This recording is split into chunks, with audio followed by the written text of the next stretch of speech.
Hello friends, welcome back to Relief Tutorials. Today we will discuss exercise 5.1. See, read the question. Which of the following statements are true and which are false? Give reason for your answer. First one. Question 1.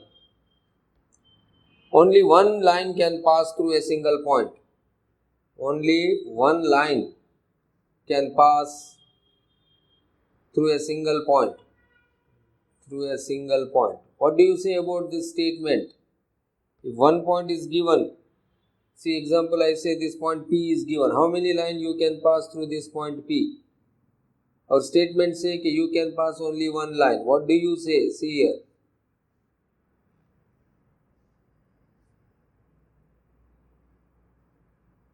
So infinite line can pass through a single point. So our statement is false. Because from a single point infinite number of lines can be passed. Clear? So false. Statement is false. Second one. There are infinite number of lines which pass through two distinct points. Infinite number of lines can pass through two distinct points. What do you say about this? See, if I give you 2 points P and Q, see these are the 2 points P and Q. Now come on, tell me how many lines you can pass through two distinct points simultaneously at a time. How many lines you can pass? Any other line can you pass through two distinct points? No, only one line can be passed through two distinct points. So our statement is there are infinite number of lines can pass through distinct points. False. Only one line can pass through two distinct points. Clear? That is by axiom, postulate axiom. Now third one. Clear? Reason you can say postulate axiom. Through two distinct points you can pass only one line. Postulate 1, it is also termed as axiom. So it is called postulate axiom. Postulate 1, if you know that. Now third one. What it says? Terminated line can be produced indefinitely. A terminated line can be produced indefinitely. Terminated line means this line segment AB. See, this is terminated line. Line segment AB can be produced indefinitely. Means you can produce these lines. Okay, you can produce indefinitely. Terminated line can be produced indefinitely. So what do you say about this? It is true. This statement is true according to Euclid's postulate 2. Euclid's postulate 2. You know what is Euclid postulate 2? Okay, we have already discussed Euclid postulates. Clear? So what does Euclid postulate says? A terminated line can be produced indefinitely. Postulate 2. See here, we have discussed postulate 2. Postulate 2, a terminated line can be produced indefinitely. See, this is postulate axiom. Given two distinct points, there is a unique line. So this is called postulate axiom and this is postulated 2. Clear? Third one. Now fourth.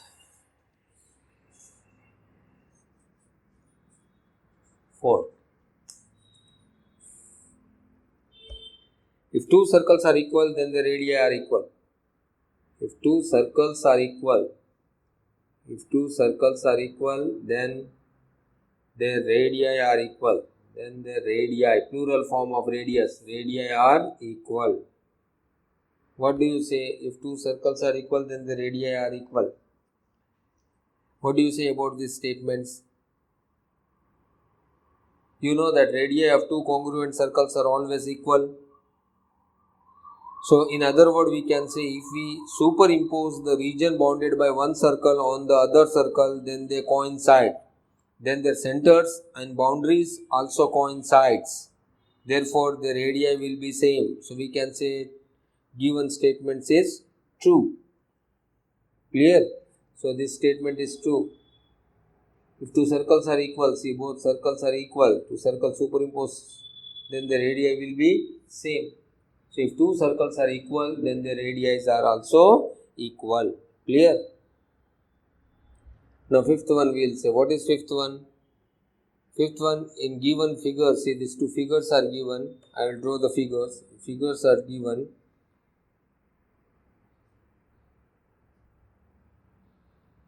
See, this is line segment AB. This is line segment PQ. This is line segment XY. These figures are given. Clear? If AB is equals to, here it is given, if AB is equals to PQ, if AB is equals to PQ and PQ is equals to XY, then AB is equals to XY. AB equal to PQ and this PQ is equals to XY. So this AB is equals to XY. What do you say? Yes, true. Okay, so from this equation 1, see this is one equation, this is two equations. So from 1 and 2 equation we can say AB is equals to XY. And we can also say it is true by axiom 1. You know what is axiom? By axiom 1 we can say it is true. Clear?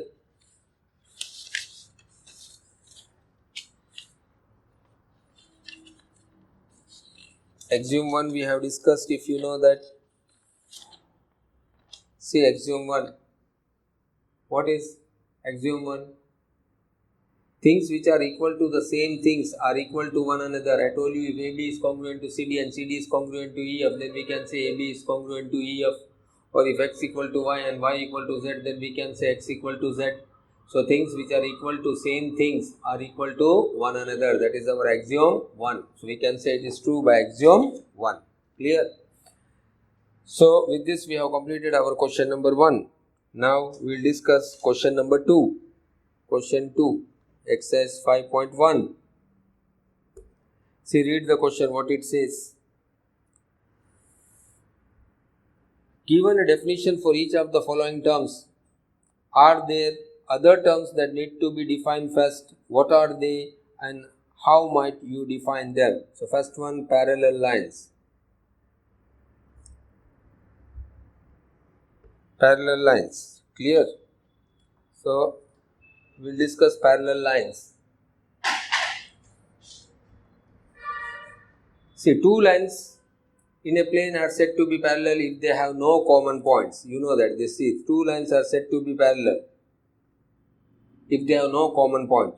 This is line L and this is C here. We can say line L and this line M. These two lines are parallel if they have no point in common.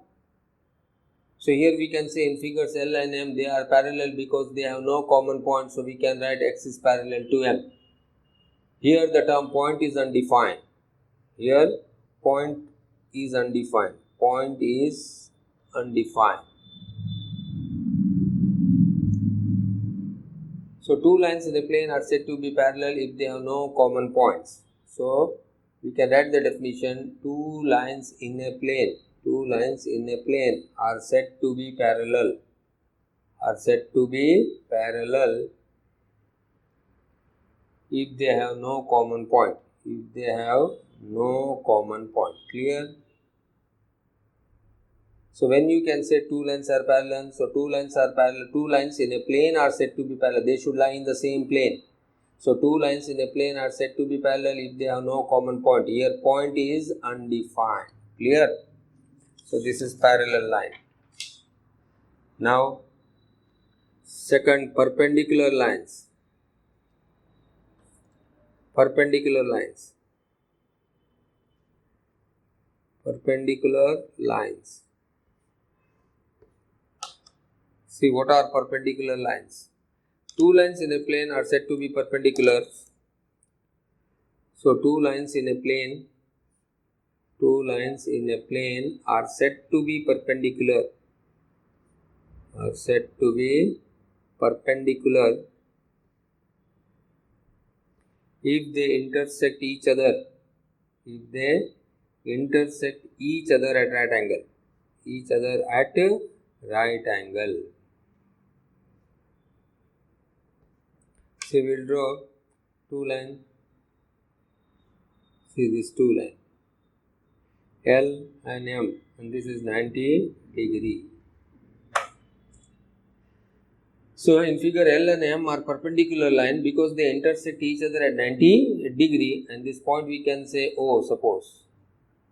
Clear? So they intersect each other at 90 degree, and we write here L is perpendicular to M, or we can also write M is perpendicular to L. Clear? So here the term right angle is undefined. What? Here term right angle. Here term right angle. This right angle is undefined. Clear? So you know what are perpendicular lines. Two lines in a plane are said to be perpendicular if they intersect each other at right angle, and here right angle is undefined term. Now third one, line segment. Line segment. What do you mean by line segment? The definite length between 2 points is called line segment. The definite length between 2 points.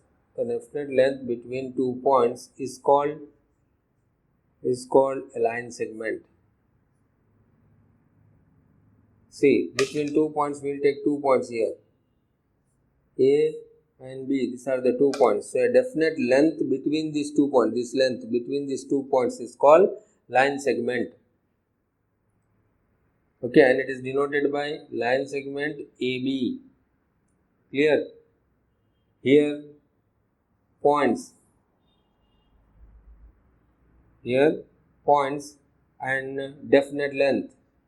So here points and definite length are undefined. Clear? So this is about line segment. Now radius of a circle. You know what is radius of a circle? See, if I draw this circle, this is the center of a circle O, this is any point A.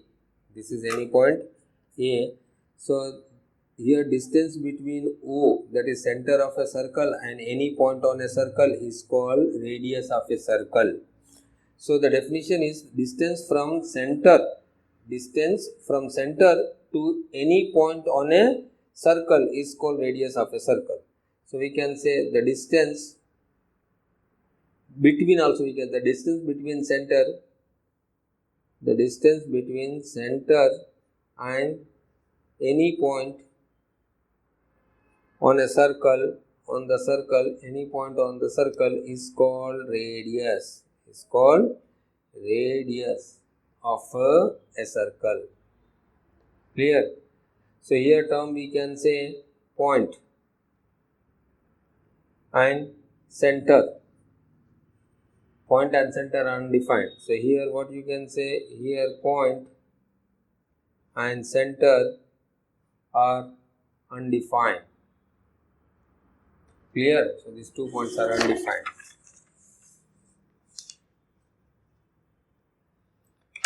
Now square. Fifth, square. So what is square? So we can say square is a rectangle. See, this is a square. A, B, C, D, and you know this all 4 are equal. Clear?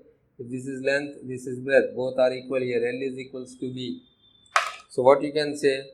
We can say a square is a rectangle. A square is a rectangle having same length and breadth.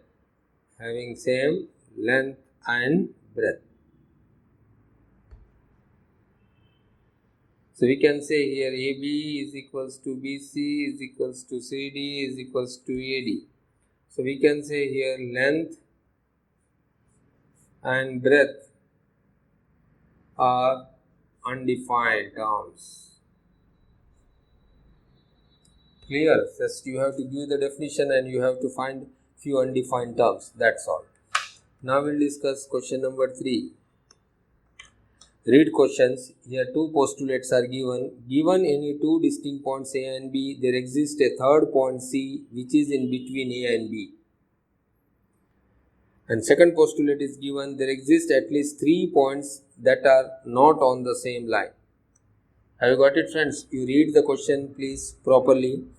Given any two distinct points A and B, there exists a third point C in between A and B. What do you say? Okay.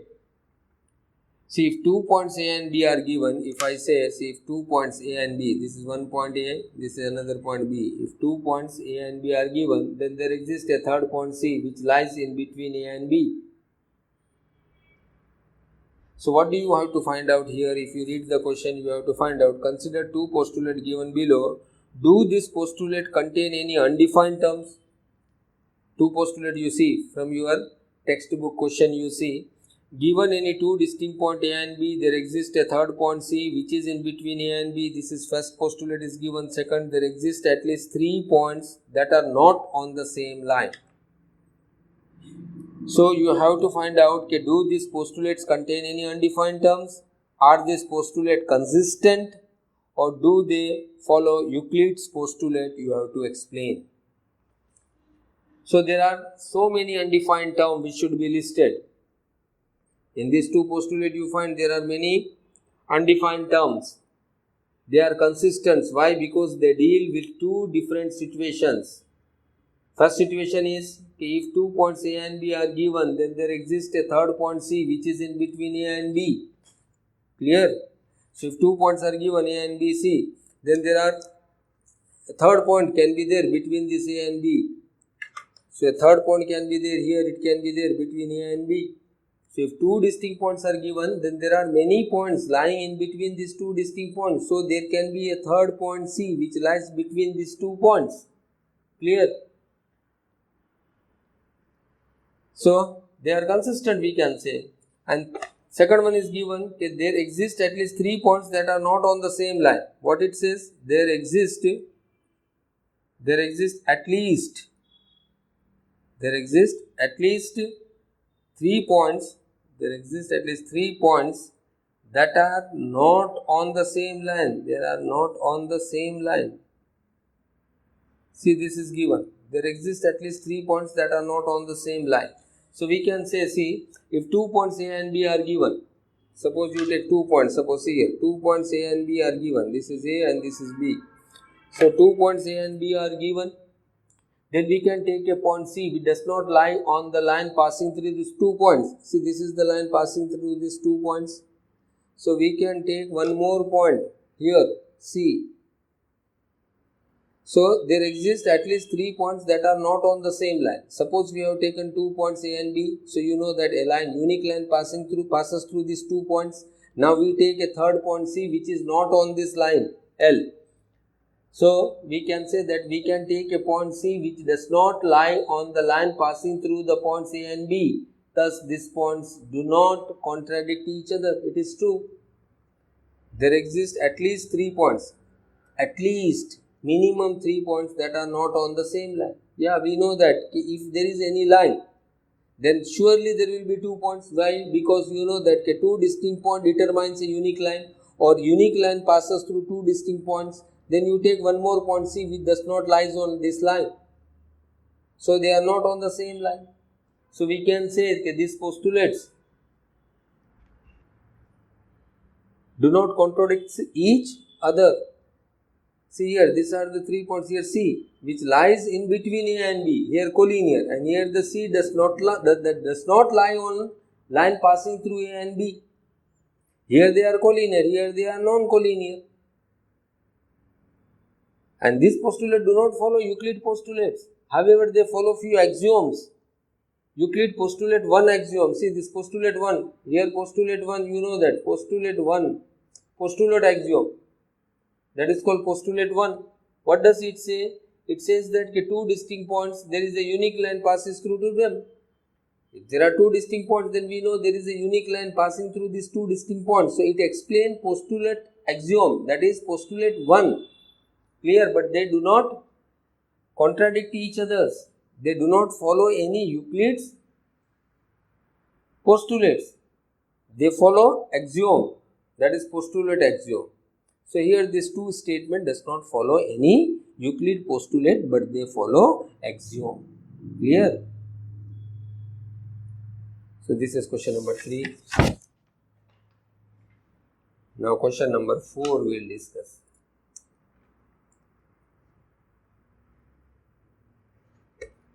Question 4. See, what is that question 4? It says, if a point C lies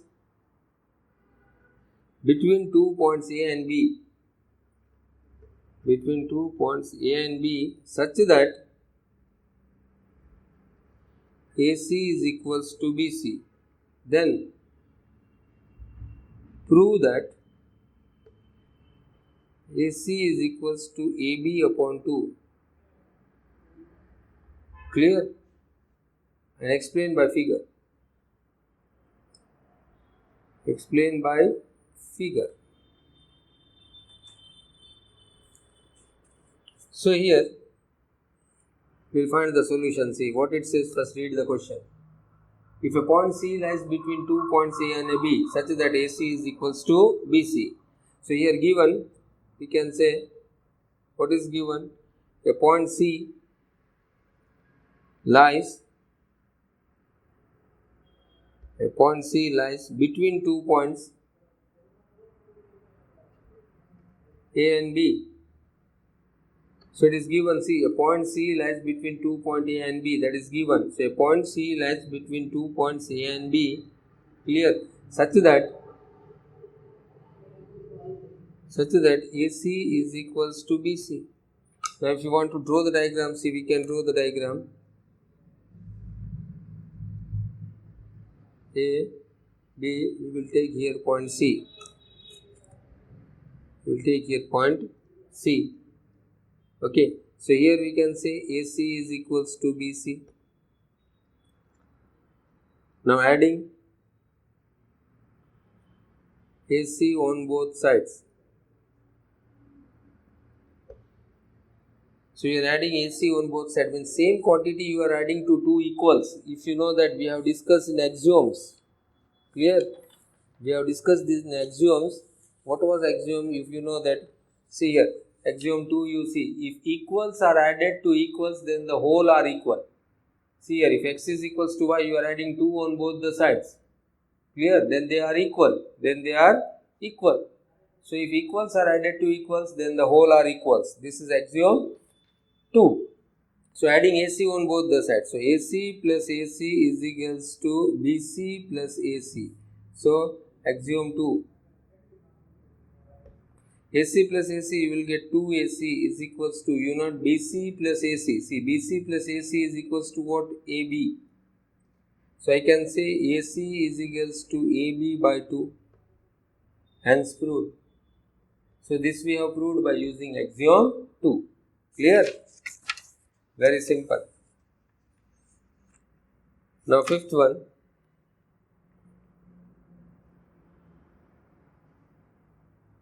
Question 5th.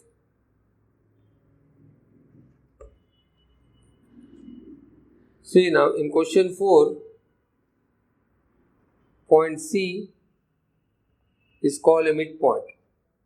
It's called a midpoint of AB.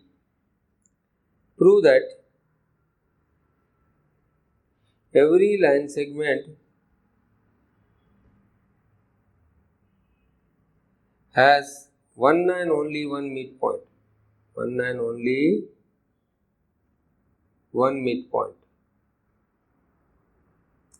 See, read the question. What is our question? In question 4, we have proved that C is called a midpoint of AB. You know that in question 4, if you see here. Okay, point C lies between 2 points A and B such that AC is equals to BC. Then you have to prove that AC is equals to half of AB. Clear? This question 4 we have done. Now in question 5, what you have to prove? Point C is called midpoint of AB. You have to prove that every line segment has only one line on one midpoint. Okay, line segment do not have two midpoints, if you know that. See. So, data, given C is midpoint of AB. Okay, so therefore C is midpoint of AB, so therefore I can say AC is equals to BC. See, C is midpoint, no? See, this is line segment AB and this is C, and C is midpoint of line segment AB, so AC is equals to BC. Okay, now proof.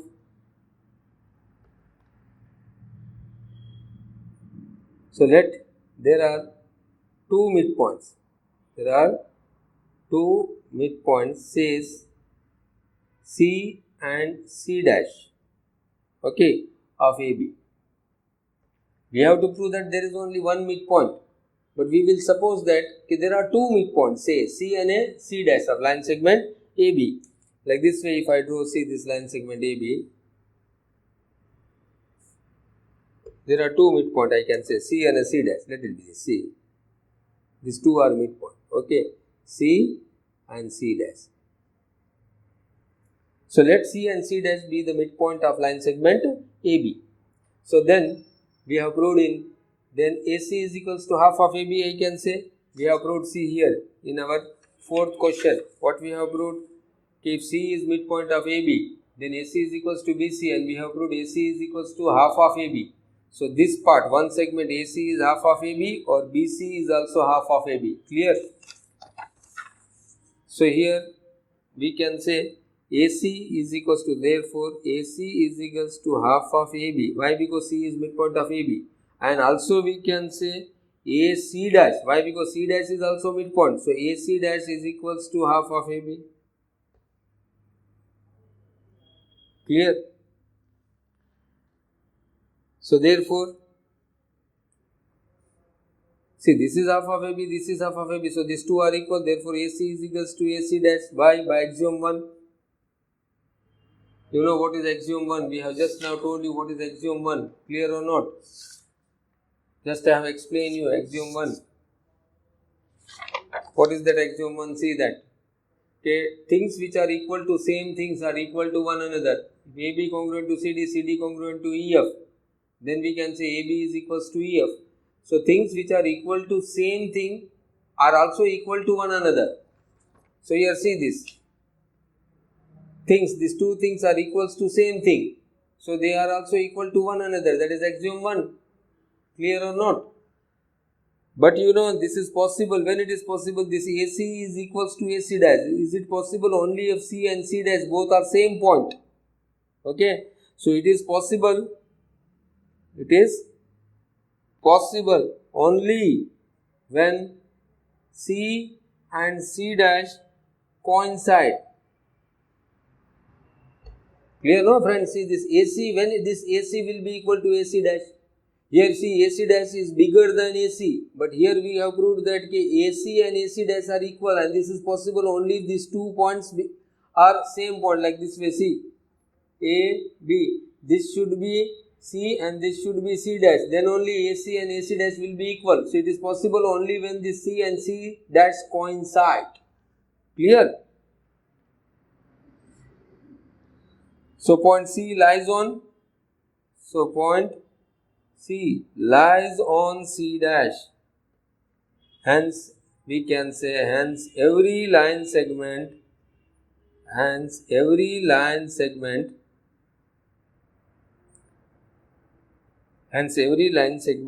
one and only one midpoint. Clear? Line segment do not has two midpoint. So this we have proved by using axiom 1. Clear? So this theorem we have proved by using axiom 1. So this is fifth one. Now we will prove question number 6. What is that? In given figure,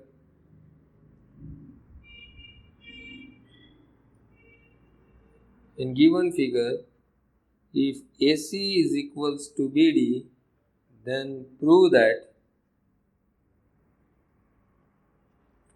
AB is equals to CD. See here, this is A, this is D. This figure is given here. Here 2 points are given.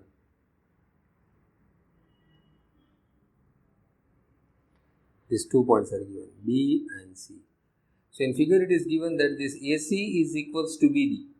Then you have to prove that AB is equals to CD by using axioms or postulates of Euclid's. Clear? So here we will use axiom 3. Okay, how? See, now given, what is given? See, AC is equals to BD.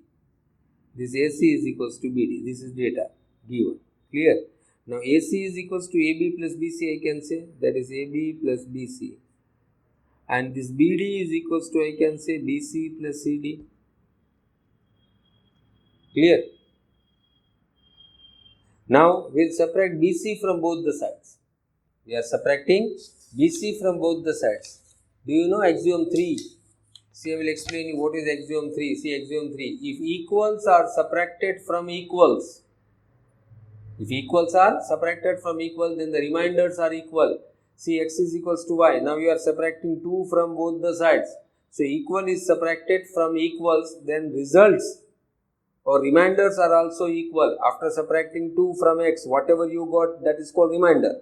After subtracting 2 from y, whatever you got, that is called remainder. So if equals, that is 2, are subtracted from 2 equals, then remainders are also equal. This is axiom 3. So what we will do here, we will subtract BC from both the sides. Clear? So we will subtract BC. So on subtracting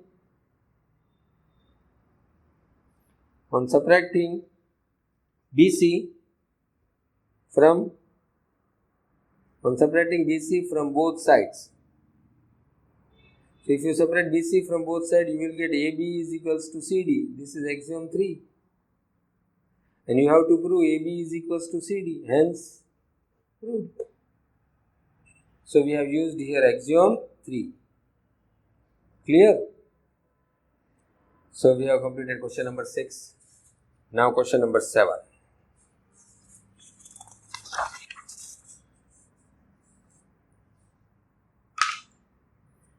Now question 7.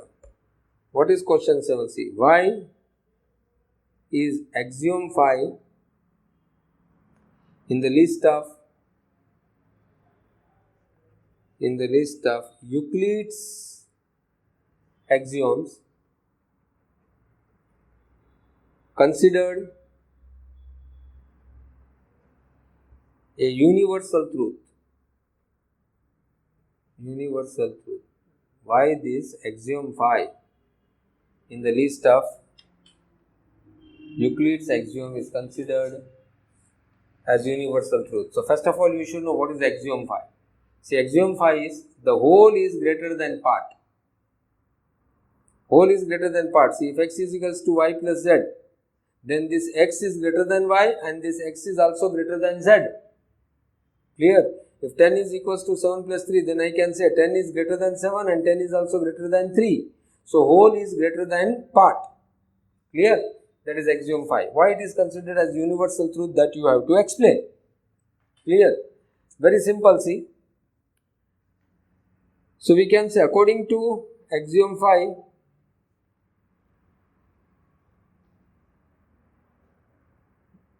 the whole is greater than the part. The whole is greater than the part. The whole is greater than the part. This is axiom 5, which is universal truth. Which is universal truth. Always know the whole is greater than part. That is universal truth. No need of any explanation it required. The statement itself says it is universal truth. Whole is greater than part. Even though, see, so we'll suppose let line segment PQ is equals to 8 centimeter. So I will take a line segment PQ which is 8 centimeter. See, this is line segment PQ. So this PQ, line segment PQ is 8 centimeter. This is 8 centimeter. Clear? Now I will choose a point R in the interior. I will take somewhere R. I will take somewhere here R. such that this PR is equals to 5 cm. Clear? So I have pressed let line segment PQ is equal to 8 cm. Now consider a point R. Consider point R in the interior.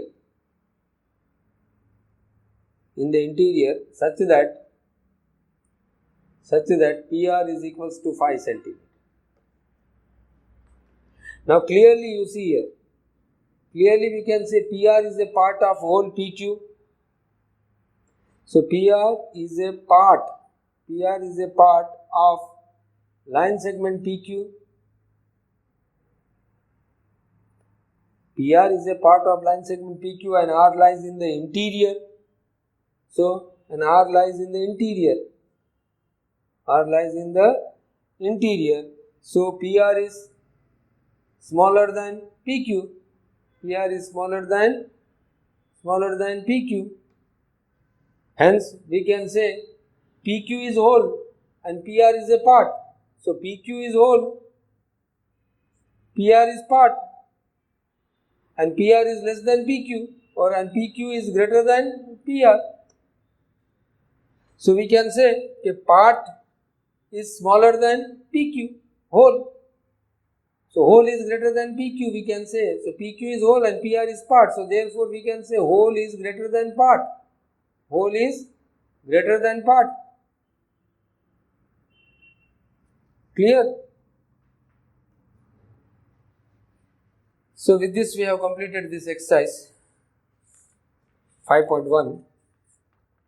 Now, there are two questions in exercise 5.2 that we are going to complete. Now, exercise 5.2. See, what is that exercise 5.2? How would you rewrite Euclid's fifth postulate so that it would be easier to understand? So, what it says, rewrite Euclid's fifth postulate. You have to rewrite Euclid's fifth postulate so it would be easier to understand. So, it would be easier to understand. This is our question 1. So, how you can write Euclid's fifth postulates? You know Euclid's postulates. See, we will discuss Euclid's postulate, fifth postulates of Euclid's. So, do you remember what is fifth postulates of Euclid's?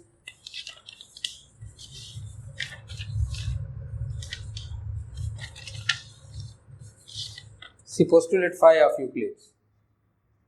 Do you remember Euclid's fifth postulate? See, if a line falls on two lines and the angles form on the same side and sum of these two angles is less than 2 right angle, that is 180 degree, and if you extend this, they will meet at that side.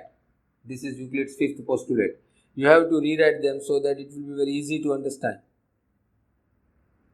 Okay, so how you can write this? Postulate 5. So we can say here postulate 5, two distinct intersecting lines cannot be parallel to the same line. See, these are two distinct intersecting lines. They cannot be parallel to the same line. We have explained that if you know that properly. See, this version we have explained if you know that. Equivalent versions of Euclid's fifth postulates. So, two intersecting lines I told you. See, we have seen no?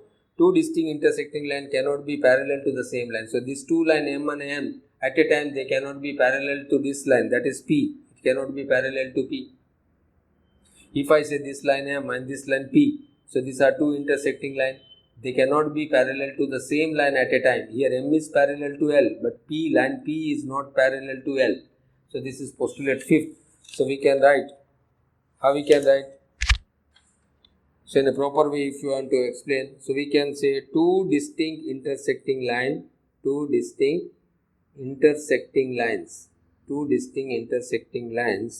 cannot be parallel. They cannot be parallel to the same line. So, this is the easiest way to explain postulate 5. Now, question 2 we will see last question. What does it say? Question 2. Does Euclid's Fifth postulate imply the existence of parallel line. Explain.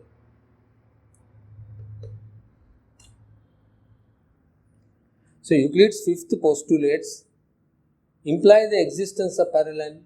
According or using this fifth postulate, can you say there is some parallel lines that we have to explain? Yes, we know that according to Euclid's fifth postulates, I told you what was Euclid's fifth postulate. See, this was Euclid's fifth postulates. I told you that when a line we can say here n falls on two line L line M, okay, such that angle 1 plus angle 2 is less than 180 degree, then the lines L and M on producing further, they will meet in the side of angle 1 and angle 2 whose sum is less than 180 degree. There only these two lines will meet. Thus, if angle 1 plus angle 2, this here if I say if angle 1 plus angle 2 is equals to 180 degree, see what happens. I will draw the diagram here.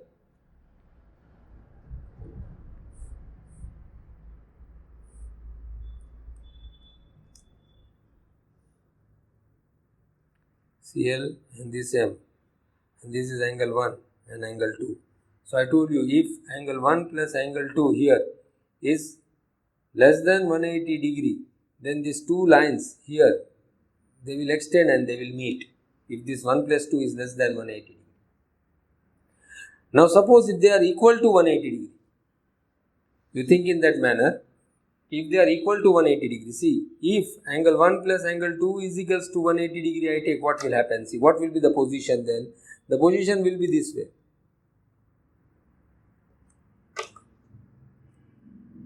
They are equal to 180 degree, okay, the total is 180 degree. So this is angle 1 and this is angle 2. If the total is 180 degree, then these two lines, that is L and M, will be parallel or not? So we can say that if angle 1 plus angle 2 is equals to 180 degree, then by Euclid's fifth postulates, the line will not meet on the side of angle 1 and angle 2. Also we know that sum of interior angle on the other side, here this two angles sum is also 180 degree. So we know that if angle 1 plus angle 2 is 180 degree, then L and M will not meet on the side of angle 1 or angle 2. They will never meet on the side of angle 1 or angle 2. Similarly, we can say that also we know that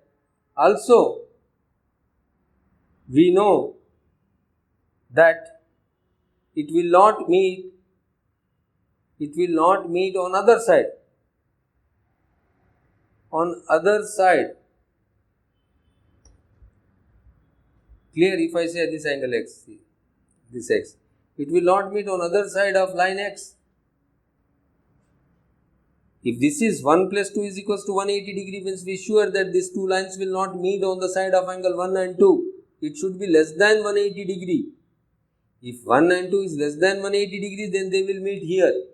But if it is equals to 180 degree, they will never meet on the side of angle 1 and angle 2. Also we know that it will not meet on the other side of a line x, here also. And we know that interior angle on the same side of transversal are supplementary. So they will not meet on this side of also x. Hence the lines y and hence the lines L and M, they never meet and therefore they are parallel. Clear? Hence we can say, hence L and M never meets. If they never meet, then they are parallel. So we can see Euclid's fifth postulate implies the existence of parallel line. So that is yes. Euclid's fifth postulates implies the existence of parallel line. We know that according to fifth postulates, if sum of these two angles is less than 180 degrees, then if you extend these lines, they will meet on the side of angle 1 and angle 2. But if 1 plus q equal to 180 degree, then we know that L and M will not meet on the side of angle 1 or 2. Also we know that it will not meet on the other side of line X. Hence L and M will never meet. Hence they are parallel. Have you got it? So with this we have completed your chapter Euclid's geometry. I hope you have understood this chapter. It is totally theory based. Please, so it is necessary you have to go through the chapters or you have to watch the videos twice or thrice. Okay. Thank you very much.